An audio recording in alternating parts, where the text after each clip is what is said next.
Hi, Ryan. Could you just kind of describe what Thayer Munford has meant to the program over his career and how well he's played this year? Uh, Probably hard to do in this short of a time.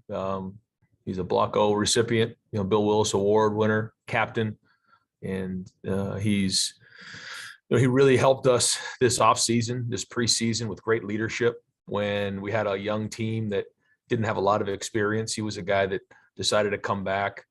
Made the move to guard, which has been really good for him, just showing his versatility, and certainly the feedback we've got is that it's really improved his value because he can do multiple things. His approach has been unbelievable. He's been durable, somebody we can count on, and certainly as a person, Ohio State is going to miss him when he leaves. Thank you. Next up is Clay Hall and Austin Ward on deck. Clay. Hey, Ryan, just curious, what is the deadline, the drop dead kind of deadline on a game plan each week? And was this week's game plan tougher to arrive at than other teams? I would say probably there is no drop dead. I would say in the Rutgers game, we called the play that we hadn't practiced all week, and it worked. It was just the right thing at the right time, and sometimes you add plays in late that you have banked reps at, or you feel comfortable calling. Then there's other things that need a lot of work during the week. And so there's no real drop dead. However, typically what we want to do is we put our first and second down game plan in on Tuesday, third down red zone on Wednesday, and then we polish everything up on Thursday, walk through on Friday. And, we won't really add much, after probably Wednesday. Maybe we'll add a play on Thursday, but that's rare. We usually want to make sure that we get a bunch of reps and get efficient at it. Thanks. Yep. All right, next up is Austin Ward with Nathan Baird on deck. Austin. Ryan, I think you mentioned briefly during the radio show that on some of the clips that you showed the offense that maybe two of them were play calls that you think maybe were mistakes on your end. What's the value from your perspective of that self-accountability in front of the team for a coach to say, hey, it's not all on you guys? Oh, I think it's very important. And, there's always, no matter what game it is, probably, 3 to 5 calls that you wish you had back. If you're into the 10 to 15, it's usually a bad day. And so it's everybody across the board. And that's the one thing that, I think that our offense feels is that we're all in this thing together, whether it's the wide receivers, the quarterback, the running back, the tight ends, the offensive line, or the coaches, and that we have to solve it at the end of the day. And we're in this thing together. And I think that's important to see everybody in there together, working together, knowing that if I'm doing my part, then I'm accountable to the guy next to me. But all it takes is one guy to be off, and that includes the coaching. So we're all in this thing together. And I think that was the point of the meeting. Next up, Nathan Baird with Dan Hope on deck. Nathan. Hey, Ryan. DeJuan said yesterday that you guys used Jack Sawyer this week to kind of emulate George Karlaftis a little bit in practice. Just what about Jack already at this stage do you feel can do that, can kind of emulate that level of play, that kind of skill? And how did you feel like the tackles responded to that? I think that they realize this is a big challenge. Both JT and Jack are some of the younger guys that when we go ones versus twos versus ones at the end of practice, allow us an opportunity. They kind of fit the same body makeup that Karlaftis has. And so, the combination of speed and power and quickness is pretty comparable. But, I would say that Karlaftis is probably the biggest challenge that these guys have had all year, and probably one of the better defensive ends in the country. So that, they understand that going into the game, and they're going to have to be playing their best. Next up is Dan Hope with Brendan Gulick on deck. Dan. Hey, Ryan, you mentioned on the radio show that you guys would have taken the ball to start last week's game so you'd have an extra possession with Steel Chambers. Would he have been in line to start at linebacker last week if he had been eligible to play in the first half? And is he in line to start this week?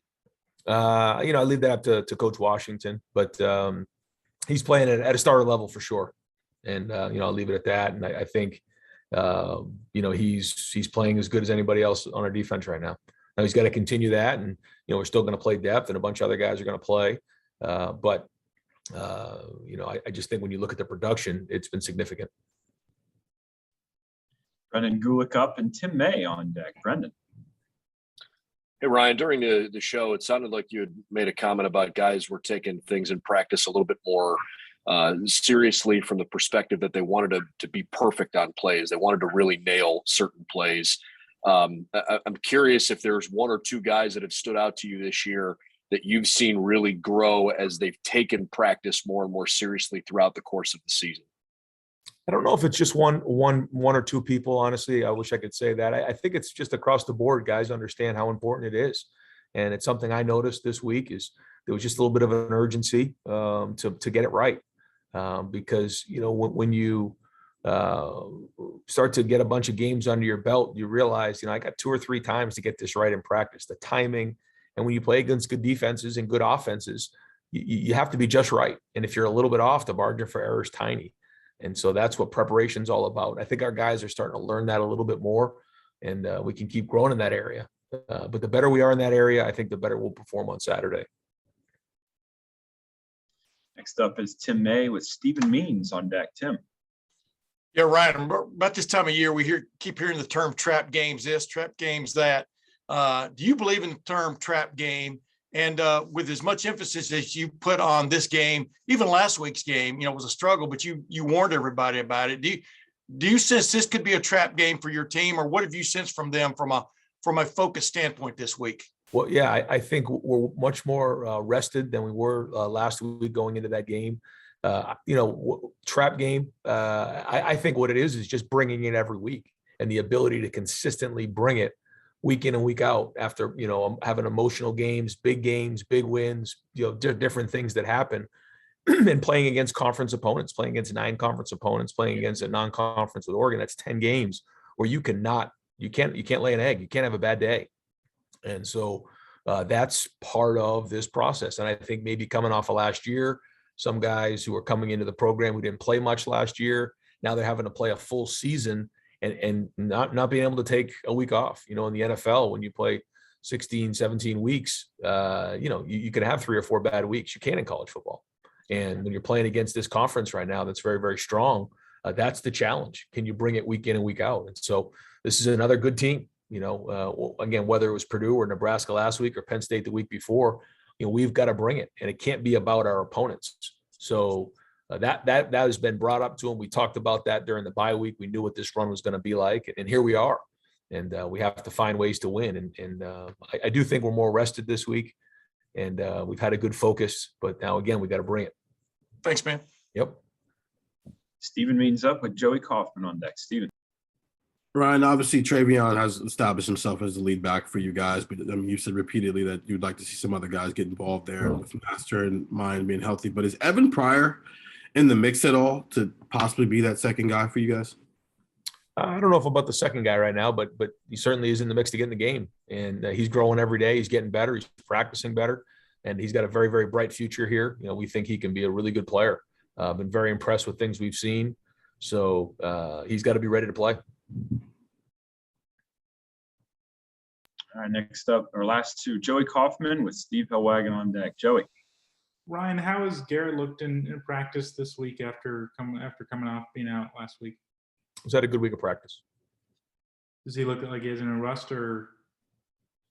He's had a good week of practice, yeah. And we'll see how he does today. All right, and we'll wrap it up with Steve Hellwagon. Hey, Coach, I want to ask you about your defensive tackles. Haskell Garrett, a little bit limited here in recent weeks, and Tyleik Williams seemed like we have not seen a whole lot out of him in recent weeks either, after he kind of flashed for a few weeks there. Those two guys in particular, what's the prognosis looking like for them? Yeah, we're expecting to have them, and they've both had different things along the way the last couple of weeks that have kind of held them back a little bit, but we're expecting them to play this week. Good. Thank you.